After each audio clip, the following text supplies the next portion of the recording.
দুই বন্ধু পিন্টু আর আমি একদিন হঠাৎ কবিতার মতো এক রহস্যময় দেশে যাওয়ার পরিকল্পনা করি। অজানা সেই দেশ খুঁজতে গিয়ে আমরা পড়ি নানা মজার আর অদ্ভুত ঘটনার মধ্যে। শেষে বুঝতে পারি পুরো যাত্রাটাই ছিল কল্পনা আর হাসির এক দারুণ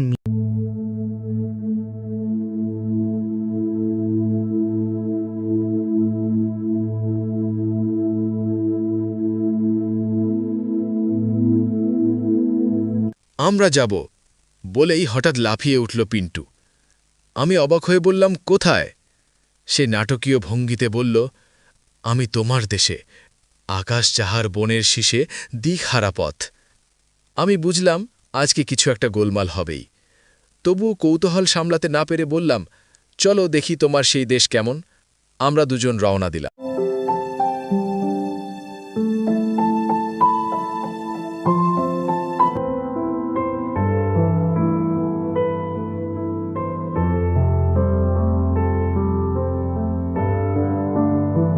শেষ, সামনে শুধু ঝোপঝাড় আর বাঁশবন। পিন্টু বলল, এইটাই দিকহারা পথ। আমি বললাম, দিকহারা তো বুঝলাম, এখন বের হব কিভাবে?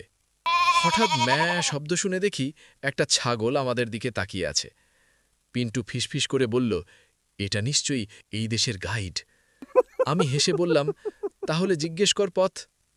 পিন্টু ছাগলকে বলল, মশাই, দূরদেশীয় কনেরা কোথায়? ছাগল শুধু ঘাস খেতে লাগল। আরও এগোতেই দেখি কয়েকজন মেয়ে মাথায় কলসি নিয়ে আসছে। পিন্টু চুপি চুপি বলল, এই তো দূরদেশীয় কনে। আমি বললাম, ওরা তো পাশের গ্রামের আপা। পিন্টু সাহস করে একজনকে জিজ্ঞেস করল, আপনারা কি সেই রহস্যময় দেশের কনে? মেয়েটা হেসে বলল, না ভাই, আমরা শুধু পানি আনতে যাচ্ছি। পিন্টু একটু লজ্জা পেল, কিন্তু থামল না।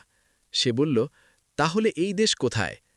মেয়েটা মজা করে বলল, তোমাদের মাথার ভেতর। আমি হেসে গড়িয়ে পড়লাম।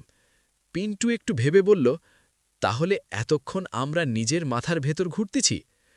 ফিরে আসার সময় পিন্টু বলল, একটা জিনিস বুঝলাম। আমি জিজ্ঞেস করলাম, কি? সে বলল, কবিতা বেশি পড়লে মানুষ এমনই হয়ে যায়। আমি হেসে বললাম, তুই তো শুরু করছিলি। বাড়িতে ফিরে আমরা দুজনেই হাঁপিয়ে গেলাম। কিন্তু মজার ব্যাপার হলো, সেই দূরদেশীয় দেশ আমরা খুঁজে না পেলেও একটা দারুণ অ্যাডভেঞ্চার করে ফেললাম। পিন্টু শেষে বলল, আমি তাড়াতাড়ি বললাম, না ভাই, কাল আমি বাসায় বসেই কবিতা পড়ব।